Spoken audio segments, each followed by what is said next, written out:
So around the same time in someone's instruction, I would introduce standing jong, or standing meditation posture, which is like this. So you want the shoulders in the relaxed posture, which is the center of the joint, hands just above shoulder height and pointed towards your forehead.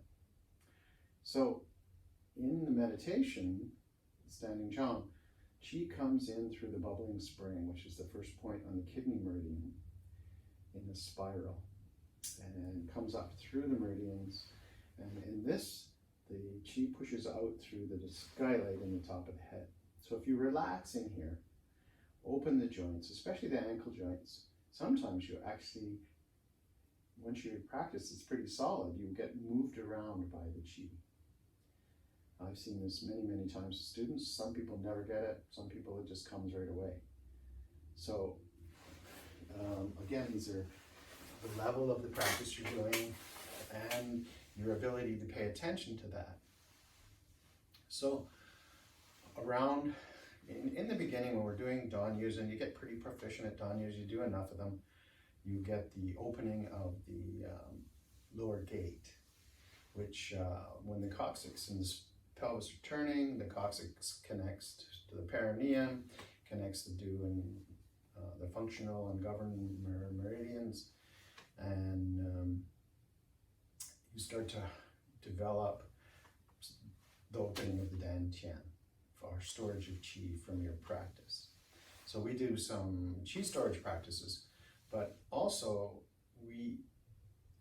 I like to get people to understand that everybody has Chi. There's Chi moving in all your meridians all the time. Where that takes place and where you sense that is when you drop inward into awareness a little. And so instead of just being out here in the physical, it's like sinking a little. So the reason they call Tai Chi a moving meditation is when you relax and get into a sense of flow, the mind slows down, calms, you start feeling that physical relaxation. And as you do that, you hit a layer of awareness where you start to feel the Chi projecting out through the movements. So the first place most people feel it is from heart 8 on the heart meridian. It's around the center of the palm, and they'll feel heat projecting out of there. Mr. Mo used to say blood and Chi move together. So the palms will get red, they'll get blotchy when your circulation is increased. And generally around then, if you're paying attention and you understand how to relax into that, you start feeling Chi come up. So if your teacher understands Chi, feels Chi, it's pretty easy for them to teach you how to connect to it. And this just ups the game completely. It really modifies your practice. So all the movements, you can tell when your timing is right because you'll feel that Chi projection.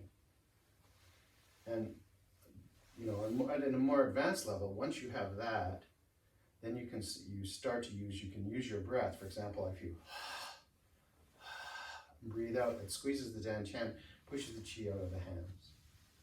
So if you eventually you get to understand that you can use your intention to project the Chi, and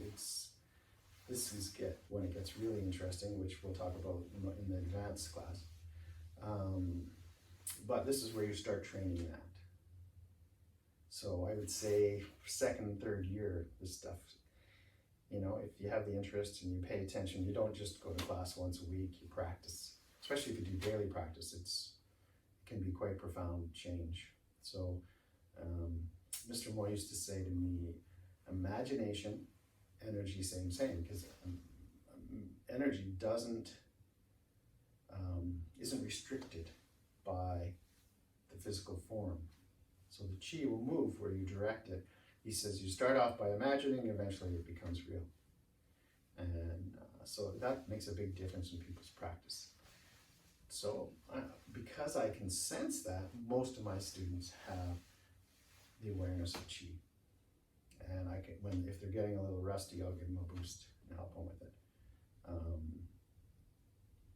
Anyway, that's enough for today.